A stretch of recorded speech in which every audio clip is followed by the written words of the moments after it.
Hey guys, welcome to the Asian Hustle Network podcast. My name is Brian. And my name is Maggie. And we interview Asian entrepreneurs around the world to amplify their voices and empower Asians to pursue their dreams and goals.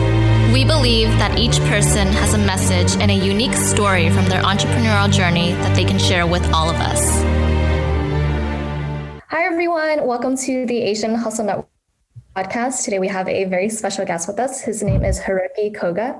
Hiroki is the co-founder and CEO of Oishi. He has made it his mission to bring the finest Japanese strawberries to the US consumer market and founded Oishi, the company behind the world's largest indoor vertical strawberry farm and the omakase berry, in 2016 while he was pursuing his MBA at the University of California, Berkeley.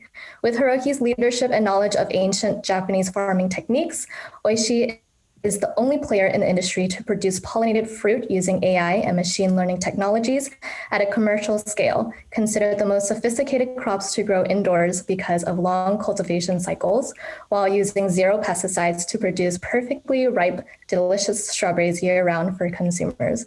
Hiroki, welcome to the show. Thank you. Thank you for having me today. I'm really excited. Yeah, we're super excited to have you on. We read so many articles about you. Congratulations on being featured in Forbes. Thank you. Amazing accomplishment, and congratulations on your Series A. 15 million, it's a lot for a Series A. So congratulations on that. Yes, it is a relatively large round, but considering our business, which requires a lot of investment and capital, because we need to build factories. So it's a pretty big round. Let's kind of hop it right into it and hear more about your story. Like, where'd you grow up? What was your upbringing like? What was your fascination with strawberries? Sure. Not sure where you want me to start, but so I'm originally from Japan. Not like I think most of the people who are featured on this podcast. I'm actually very new to this country. So I came here about 5-6 years ago. And prior to that, I pretty much spent all my life in Japan. So I was born in Tokyo and raised as the only child in my family. And so my father was a public servant. My mom was a housewife. So, we were a very typical middle-class family in Tokyo. And unlike, I think, a lot of the other typical Asian parents, my parents were really chill. And so they, never really forced me to study, or never forced me to go to a certain university or try to influence me to become a doctor or a lawyer. So, I grew up very freely, and they always told me that I was the captain of my life and that, I could do whatever I wanted to do with my life. So, it really gave me the freedom to think of different options. And, back then I didn't really know what that meant, but, in retrospect, especially now that I'm 34, I think especially after I graduated college, this value really helped me make important decisions later in my life. And, it really helped me to kind of start this company as well. Wow, that's amazing. I love that your parents had told you that you're the captain of your life. It's definitely a different perspective compared to a lot of other Asian parents where they, force them to become lawyers or doctors. So I love that they're kind of giving you the freedom to, use your imagination and build whatever you wanted. Yeah, I think, the other thing they really emphasized was that there's always things that is more important than money. So they really emphasize that, I should try to find something that is really true to my passion. And, as long as I have a happy job and I have, a happy family life, that's really good enough. And so, that kind of freed me from all of the monetary, when people say risks, it's always tied to money, right? So when I started this company, a lot of my friends were saying, well, that's really risky. But, when you think about what risk really is, they're always tied to money, and people are implying about the money that's, attached to it. But, because of, how I was raised, it really kind of let me think without being worried about that.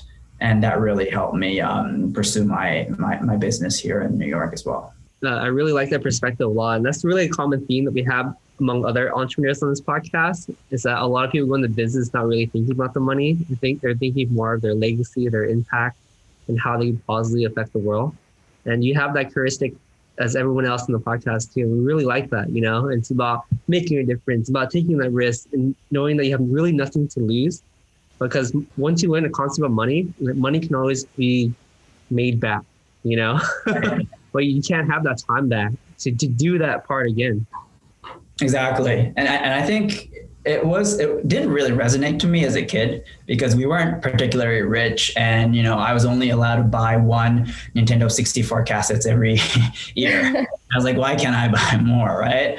But, you know, I think I also learned it kind of through my own experience being a consultant. So that was my first job right after college. And, you know, I did make not, you know, crazy amount of money, but enough money to buy whatever I wanted. But, you know, after doing that for a few years, I quickly came to realize that, you know, even though my salary was going up every year, the amount of money I was spending was really not changing. And so that's kind of like when I first realized that, you know, maybe I should really start looking into what my passion is and really spend the rest of my life building something that I really care about. I love that. And let's quickly talk about your passion. You know, let's talk about how you got into strawberries. Sure. And the importance of the strawberry while you were growing up too, because I've had strawberries in Japan and they are absolutely delicious and something you can rarely find in the United States. And I know that, you know, it means a lot to you when you eat a strawberry on a special day. So talk a little bit about that as well. Sure. So, you know, before I talk, you know, about strawberries, I want to talk a little bit about why I ended up in the US in the first place. And so even though I spent most of my time in Japan during my childhood, there were 3 years during elementary school when I had a chance to live in France for about 3 years. And my parents put me in American school. I didn't speak a word of English, you know, at that point, but you know, during that 3 years, I learned how to speak English. But that was the first time I got exposed to cultures and people outside of Japan.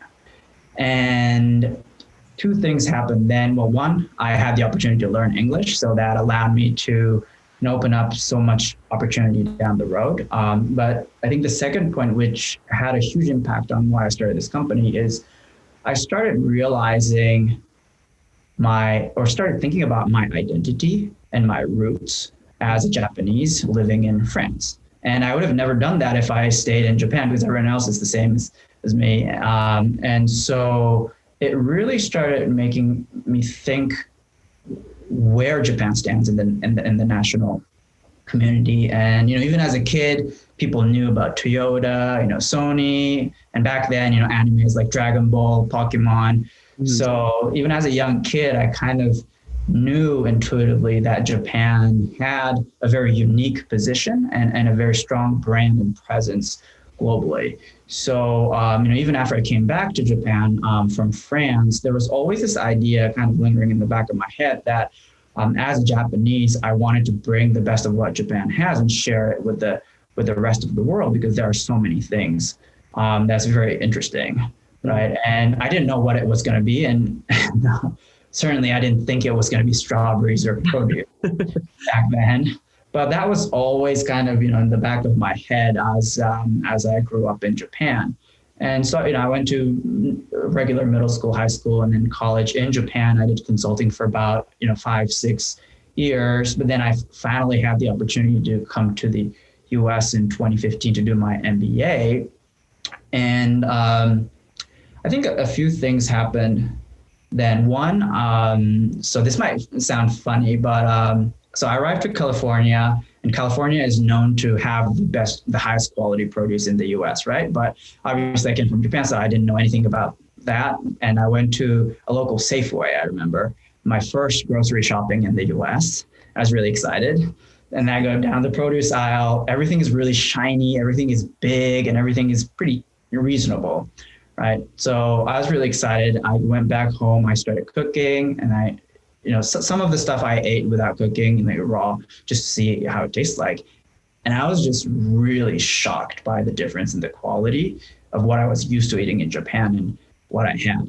then. And so I thought maybe, I went to the wrong supermarket. I didn't even know Safeway was a big chain, right? So I went to another supermarket, everything looked pretty similar and the quality was the exact same. And in particular, I was really disappointed with fruits or produce like tomatoes or strawberries because they tasted so much more watery and they didn't have as much flavor as I had expected. So, I quickly came to realize that, something is very different in the American agriculture. And I learned that it's because US really optimizes for quantity and for long distance transportation, which means that, they have to sacrifice quality. Right. So that was one of the first things that I experienced in the first week since I arrived.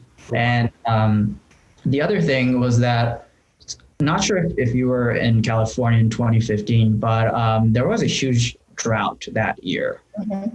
And like Japan has never experienced drought. And so I was shocked when, people were saying that I wasn't allowed to wash my car because there's not enough water.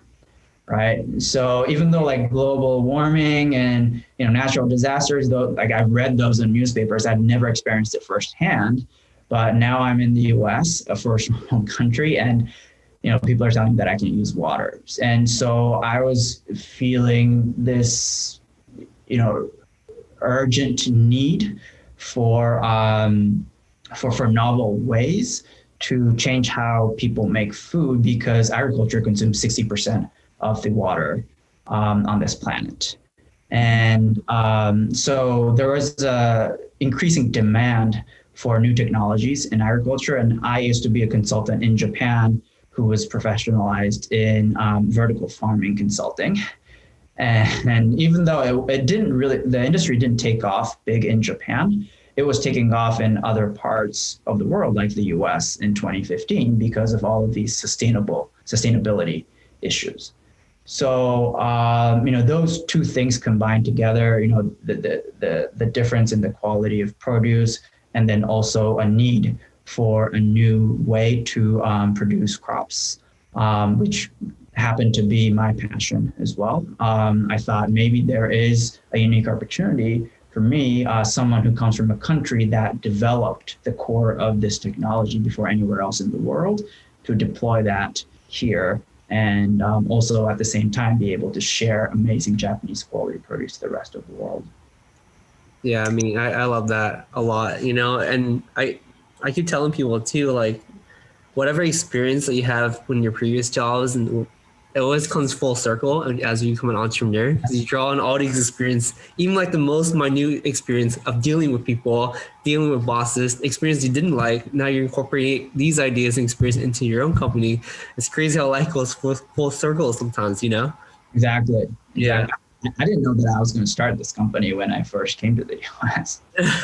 I'm really glad you did too, because like the way that you do, your vertical farming is like basically the holy grail of the industry right now. And you're using significantly less water and less land than traditional strawberry farms to plant your strawberries. So, hats off to you. And, I do want to talk a little bit more about the omakase berries, like tell us what that is and and why is it so prized in New York?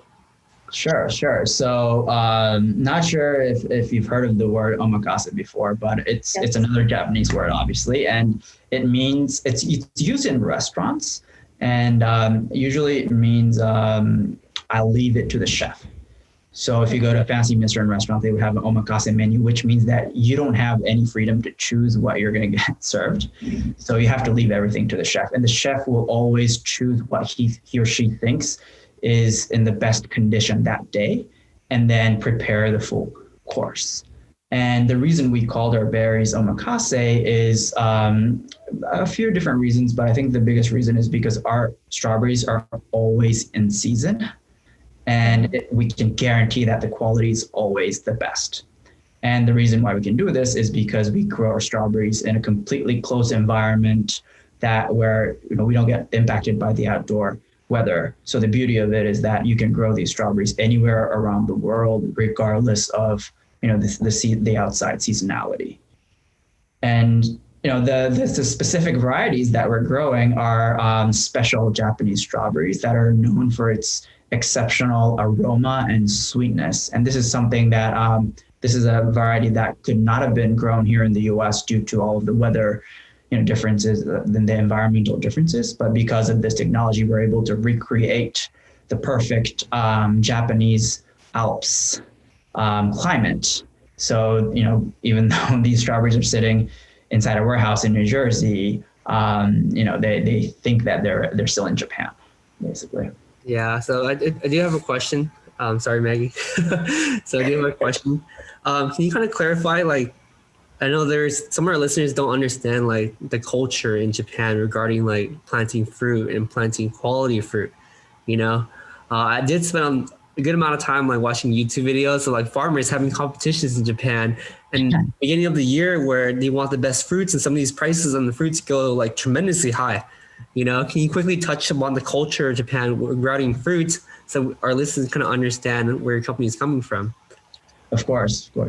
So, this is not just specifically to fruits and produce, but I think in general, over the past 100 years, Japanese people have proven to the world that we're really good at perfecting certain things. When we make cars, our cars, at least, they tended to last longer, right? Or if we make electronics, they work and they don't break down.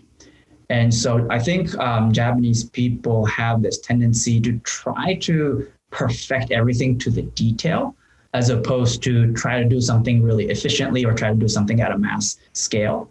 And I think the exact same thing happened in agriculture. So farmers in Japan, their interest is not to produce a lot to make money, but they want to produce something that the customers say is the best in class. And they really pride themselves in doing it. So, the negative side of it is that, efficiency is not as high as the US. But in terms of quality, I think what's produced in Japan is really unbeatable. And also the consumers who consume these products also have the appreciation to these, quality and attention to detail. And because the consumers understand that, there is a market for fruits where, people spend like $50, $100 for a melon, or $50 for strawberries, and people use that for gifting. It's really part of this, gifting and celebration culture. So, strawberries are said to be the king of fruits in Japan. It's everyone's favorite number one fruit. And as a kid, because it's a special crop, we don't get to eat it every day. And so when I go home and I see basically a bowl of strawberries on the table, I knew that maybe there was something special, or, maybe we're trying to celebrate something, or maybe my mom figured out that, I had a pretty good grade or something like that. Right. So I think fruit is really in the center of people's culture. It's not just something to consume, but it's something to experience, to like share the moment with your friends and families. That's amazing. Personally, my favorite fruit is the strawberry as well. And I'm speaking on behalf of strawberries that you find in the US. So just imagine the taste of the strawberries that you find in Japan is a different story. So I would love to know the process of building something like an indoor vertical farm and replicating the natural growing conditions that you would need it to be similar to Japan. I've read in a couple of articles that you and your co-founder actually slept on the floor of the farms for a long time, trying to get the taste of the strawberries to your liking. Talk about the process of building a farm like that. Sure. So when we first started this company, it was really just myself, my co-founder, Brendan, and another intern from Singapore who was on a government program for a year. So we only had 3 people. We didn't have a lot of money. We had a small seed funding, but that was not, enough to hire a bunch of construction people to build a farm. So what happened was Brendan, myself, and our intern Z, the 3 of us basically had to build everything from scratch. So the first thing we did was we bought a used shipping container. We couldn't buy a new one. And because it was all dirty and whatnot, like we spent multiple days just scrubbing things off from the surface, making sure everything was clean.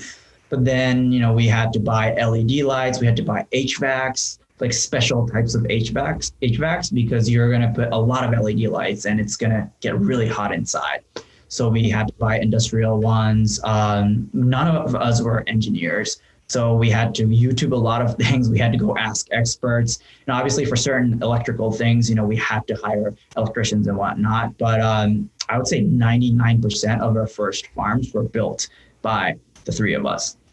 And because we didn't have lots of runway, we had to build everything so quickly. And then once we built the farm, we brought in seedlings through USDA from Japan. But once the seedlings arrive, right, you need to take care of them. Like you can't just tell them to wait and, wait until everything else is ready. Yeah. So even though a lot of things were kind of still up in the air, we had to make sure that the plants are taken care of. So some of the automation systems of, automatically controlling the, let's say the air conditioning or the lighting spectrums, those were not in place yet, but we had to start growing. So what happened was basically me or Brennan, we had to manually turn things on, off every, few hours. And we had to, water the plants. And, sometimes the pump might get broken because we just bought something off the shelf from Home Depot and they get stuck, every few hours. And these things happen in the middle of the night too. So every day at 2 a.m., 3 a.m., our alarm system on the phone will start ringing, and then we know something's wrong in the farm. So, we'll go back in and then we'll fix whatever that's wrong. So, that was our first, 6 to 12 months. This is in New Jersey? This, yes, was in a warehouse in New Jersey. Oh, wow. It's awesome to hear. Yeah, that's amazing. It's, for myself and Brian, the process of just building something like an indoor vertical farm, it just seems so daunting, and for you to admit that, you're not engineers, you and your co-founder didn't really know anything about building a farm like that, and learning everything from scratch just goes to show, the perseverance and the grit that you both have, that the three of you have actually. Yeah. I also feel like that's the beauty of entrepreneurship. It's we get into things that we don't know the logistics about and how hard it really is. And then we're just so oblivious to it that we actually do it. You know? Exactly. That's what I love about entrepreneurship. Yeah, but I think in retrospect, it really helped us as founders to understand the fundamentals of the functionality of all of these different components. So as we're building our larger farms, we don't, and especially because these are farms that no one has built in the past, right? So you can't just go to a construction company and say, please build a strawberry vertical farm, because they don't know what to build. So It really helped us kind of, think through how can we bring down the cost, how can we make things more efficiently, and then really work together with these construction companies as we're building larger scale facilities. And if we hadn't built it ourselves, we would probably have spent so much more time and money on these commercial scale facilities. So I think that was a really good lesson for us. That's awesome to hear. And let's kind of talk a bit about your first win. When did you realize that this could be a viable business plan and that you guys can take it further and further? Because everyone has their first sale as an entrepreneur that you're like, whoa, I can actually do this. What was your first moment like? Yeah, so I actually have two moments that were really important, the two turning points. So the first one was, so before we even started building this farm, we needed to make sure that there is demand for these type of strawberries in the US, right? Because I thought our strawberries were really good, but if American people didn't care about it, there's no business. So what we did was Brennan and I, we went to Japan, we filled our suitcases with Japanese strawberries that's very similar to what we were planning to grow. And we flew to New York. We found a hotel that had the largest fridge in New York and basically, filled the fridge with our strawberries and then used those strawberries to go from, we started from downtown. We walked all the way up to basically Central Park every day for basically a week, just knocking down doors of Michelin star restaurants and hotels and other produce companies. And so I think the biggest moment was when we got into one of the Michelin restaurants, and the chef was just like blown away by the quality. And he said, "This is the best strawberry I've ever had. Can you bring it from tomorrow?" Right.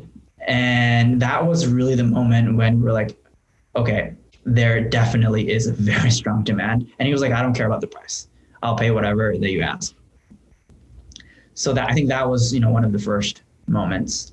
It was actually pretty hard to even get there because most Michelin chefs wouldn't meet a random stranger, right? So every time we knock on doors, people at the reception will kindly tell us to, basically go away, right?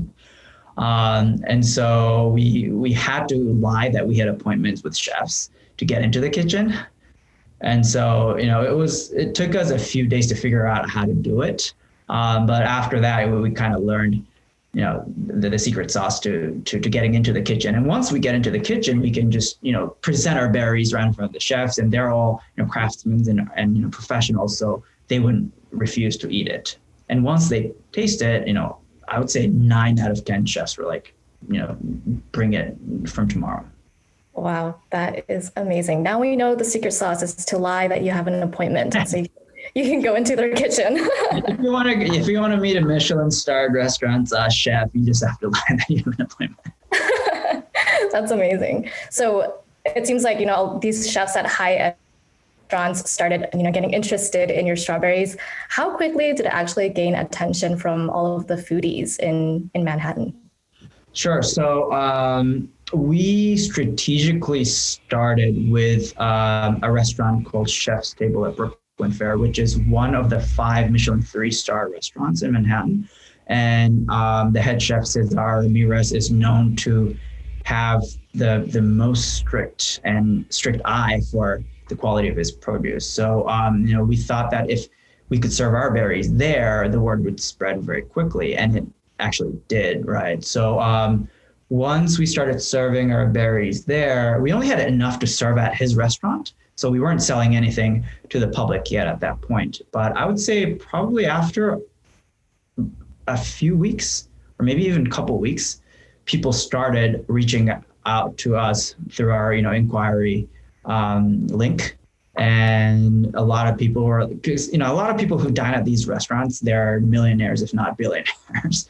So they were like, I'm willing to pay whatever you ask me. I just want this at, my next birthday or a gift for my wife. How can I get my hands on these strawberries? So we just didn't have enough supply. So we had to basically turn all of that down. But that really gave us more confidence, and we just had to keep on ramping up the production amount. That's an awesome problem to have, by the way. I think it takes a while to grow strawberries and have fruits. Yeah. So it was really, how to say, like we knew there was demand, but we knew that we could provide the supply for the next, 8 to 10 months. Yeah. So yeah.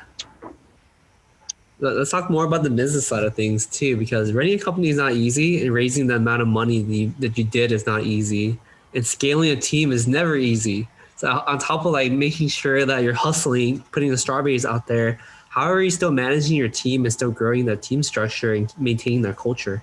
Yeah, that's a very good question. To be honest, I don't know the answer to that. I don't know if I'm doing it well. This is my first company. So every day, so at this point, we're hiring almost one new person every week. So basically, I'm running an organization that I've never run before. Every week, it's bigger and bigger, right? I think up until a certain point, like when we were, let's say, 10, 20 people, it was still manageable in terms of, I knowing every single person's background, mm-hmm. where their parents are, where they're from, what their personal interests are. So it was more like, like a club activity, right? Mm-hmm. So, and everyone knew me, everyone knew why I was working on this. So it was very easy to educate the culture as well. But, as we passed, let's say 50 people, or so, there will be much less face time. And especially because we grew our company 3x during COVID, and there were much less human interaction. It made it very hard to build that culture, right? And also because I'm not an expert in every single function that we have at Oishi, the way we dealt with it was, so I hired a lot of people who have way more experience than myself. So basically all of the heads of our departments are people who are much more talented than myself. And my job is really to talk about the vision and convince people that we can do things that other people think is impossible, right? And I really delegate. Sorry about that. I really like the humble mindset a lot. Yeah, I mean, because I need to admit that I'm probably not the best finance person or the best salesperson, but I've been in this industry for a long time, probably one of the longest person in this country to be in this industry. So I'm very confident about my strategy and my vision and what we can do versus what we cannot do. But for the other stuff, I really delegate a lot to my teammates. And I think one of the biggest hires that we had recently was actually a year ago so we hired the head of strategy and finance, John Reed. He used to be my boss at my consulting company, right? So he was the first. Well, I wouldn't say necessarily a boss. I didn't report to him, but he was a senior in my first consulting company. And, after 15 years, I convinced him that this was going to be a more exciting job than, his COO. So he was a COO at McKinsey Japan. Oh, wow. Being able to bring someone like that, it really helped me ease the burden on the organization management side of things. I love that. I love that a lot too. Go ahead, Maggie. Yeah, I mean, I just kind of want to echo off what Brian said. Love that mindset because, you growing this company from the ground up, knowing, every part of the company, every area, you're well, you have a well expertise in it. It's really hard to give that up, it's really hard to give up control, but, willing to take on people who are, smarter than you in different areas is a very humbling experience. And just goes to show, how much you care about the company and about the growth of the company. Yeah. At the end of the day, if this company doesn't succeed, then there's no point in doing this. So I just need to bring in whoever that's most suitable. If someone is better than me in coming up with a vision, then maybe it's better for that person to take over my position. But at this point, on the vision side of things, I think I can still lead the company to a pretty good place. So let's kind of talk about the vision that you have for your company real quick. Do you envision the strawberries being available to everyone in the United States at a much lower price now that you're able to scale? How are you envisioning supply and demand? Yeah, so the whole reason I started this company was not necessarily to bring Japanese strawberry to the US, but really bring a paradigm shift to this whole agriculture industry using vertical farming technology. So if you think of how, Tesla changed the automotive industry by saying, running on gasoline is not cool anymore. It's not sustainable. Let's use electricity instead. And the exact same thing is happening to agriculture because of, the lack of water, land, and then especially in this country, a lot of illegal immigrants were supporting the labor side of things. But, those people are unfortunately, driven away by Trump, basically. And so the cost for that's going into traditional agriculture is skyrocketing. And so there has to be a new way to cope with this situation. And vertical farming is the solution. And that's why we're seeing a lot of startups here. But, as an expert in this industry, what I realized was that all of these startups can only grow leafy greens. And because of that, the profitability is not very high. And as a consultant, I saw so many companies go under because of that. And I thought that in order to succeed in this industry, we need to have a product that can generate strong revenue and something that can be branded. And so our goal is to really become the world's largest food producer. And we started with strawberries because we thought it is the right strategic decision from the cash flow perspective, but also from building a strong brand, because it's really hard to build a brand around leafy greens. That's really interesting. And speaking of branding, I think that this is just something that I'm personally curious about. We know that Oishi sells in supermarkets as well. But how did you decide, which supermarkets were right to sell them at? And how do you make sure that they stand out from the other store-bought strawberries? Besides the price, the price is obviously different, but, for someone who doesn't know anything about Japanese, right? How do you make sure, the brand stands out and that they understand the quality of the strawberry even before they even get to try it, Yes. So I think going back to the prior question as well, but our goal is to, have our strawberries in every supermarket, not only in the US, but around the world, right? And to your question, right now we're selling at a supermarket called Eli Zabar's on the Upper East Side. The reason why we decided to go with Eli's is because we're working directly with the son of the founder, who really cares about the quality of the produce that they're selling. And if we purely went with who's going to pay the highest price tag for our product, it may not have been Eli's. There are other people who are also interested in product, but we just wanted to make sure that whoever that's selling our berries really understand the value of our berries and that they're really personally bought in. Because otherwise, if they're not like that, the people who's going to handle our strawberries might just handle it just like any other strawberries, or they might not do proper marketing or branding that we would want to see. So we always prioritize people who really love our product, who can also stand behind our brand quality to make sure that the customer's experience is always consistent. Amazing. That's really interesting. How have you grown over the past years? This company has, been so successful, and, your Series A of $50 million was just completed. I'd love to know how you've grown personally over the past years that you've grown at Oishi.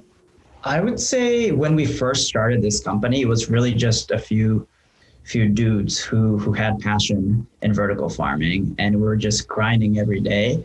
And everyone was into this 100%. And so we didn't really think about, how the impact to our employees, because everyone was really in it. But now, as we pass the size of, let's say, 50 people, there are so many different types of people who is working at our company. And when we first started, it was just a bunch of 20-year-olds, all single, no one had families. We didn't have a lot of responsibility. We didn't have to be very responsible, even if it failed. But now we have so many people who have families, people with lots of experience, and people who are trying to make a career out of what they do at Oishi. So as the company grew, I started to feel more responsible that this is actually becoming real. It's becoming a real company, and so it's a little bit of a pressure, but at the same time, I really think about the work environment, how people are, spending their time at Oishi as their job, and so it's become, I think more about the employees these days. Whereas, the first 2 years, it was really about just, hitting milestones. But now a lot of my time has shifted to people management and making sure that everyone is happy, especially now that, I'm not as close to everyone as I used to be. So I think that's the biggest change. Yeah, that's amazing. I feel like it's very similar to myself and Brian just growing Asian Hustle Network when it was just the two of us, and we were, pretty unresponsible. And now that we're scaling, we have to become more responsible because we have team members to take care of. Yeah, Absolutely. It's amazing though, right? That something that you built, you're paying the salary for people, and people are enjoying working at the place that you've built. So that's actually really rewarding to me. Right, absolutely. It's very rewarding. It's scary at the same time, because like you mentioned earlier, people's livelihoods are now in your hands, and you always take that into consideration as you're making business decisions. Like, is this going to benefit the company? Is it going to continue growing? And you try not to think about the negative impact of your decisions. Sometimes you're like, oh no, I can't make my decisions. Yeah. Shout out to you, man. It's not an easy task. So keep going. Definitely. So Hiroki, we have one last question for you. And that is, if you could give an advice to an aspiring entrepreneur, what would that advice be? That's a very difficult question, but a good question. So I think one thing I struggled a lot as an entrepreneur, especially, coming from Japan, was that a lot of people, especially in my MBA,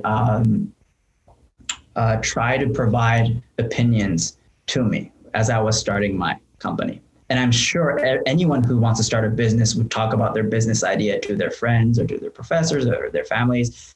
And I almost guarantee that 99% of the time, people are going to tell you that there's a flaw in your business model or your idea. And I guess the biggest advice, like if I could give myself back 5 years ago, would be listen to people, but don't be overly influenced by what they say, especially if they're not from the field that you're going to start your business in, or especially if they haven't founded a company themselves, because it's so easy to point out flaws in business as opposed to guarantee that you're going to succeed, right? So, and everyone, when they're asked, they feel like they have to provide feedback, but entrepreneurship is really not about ideas. It's about like being in the right place at the right time, but also being the last person to give up, right? Like in the 21st century, no one really makes a unicorn because you came up with an idea that no one else has thought of before. It's all about how much more passion you had than your competitors and executed well. But that part does not get involved in your conversation with your friends or with your parents, and they only look at your business idea. So, if you're really passionate about something, you should probably listen to people's advices, but I would say don't be overly influenced by the negative comments. That's really good advice. Yeah, I mean, I think any other founder would definitely agree that, it's very easy to get pulled in hundreds of different directions from advisors and friends and family. But as long as you are passionate, because you're the person who's in that business yourself, so the full scope of what is happening and exactly. Possible. So thank you so much for that advice. One of my professors at Berkeley, a very well-known professor in the field of entrepreneurship, told, straight into my face, you're not going to raise money because this is a capex intensive business and no one's interested in agriculture. You should reconsider this. Oh, wow. You're going to waste your visa. Right. And as a first time entrepreneur, I'd be really scared to hear something like that, right? Coming from someone with authority. So.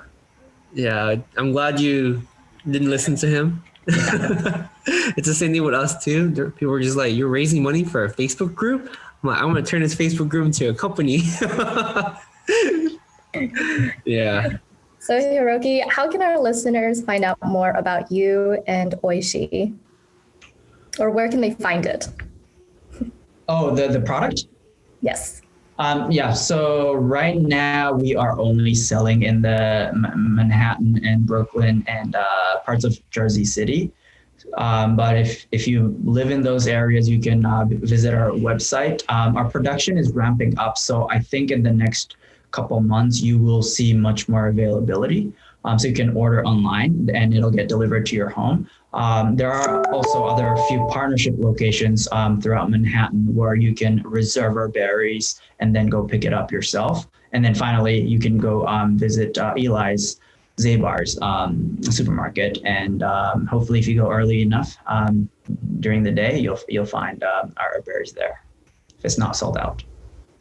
Amazing. Well, I will be waiting until the website is not sold out as well, because I tried ordering online and there weren't any available, but I will keep my eyes peeled for that. Thank you so much, Hiroki. It was amazing hearing your story today. We appreciate you for sharing with us. Thank you so much. Yeah, thanks for being on the podcast today. I appreciate you. And congratulations on your successes. Thank you, Brian. Hey guys, we hope you enjoyed this episode. Please subscribe to the show. We would like to get to the top 10 on iTunes, so be sure to leave us a 5-star review. We release an episode every single Wednesday, so stay tuned. Thank you guys so much.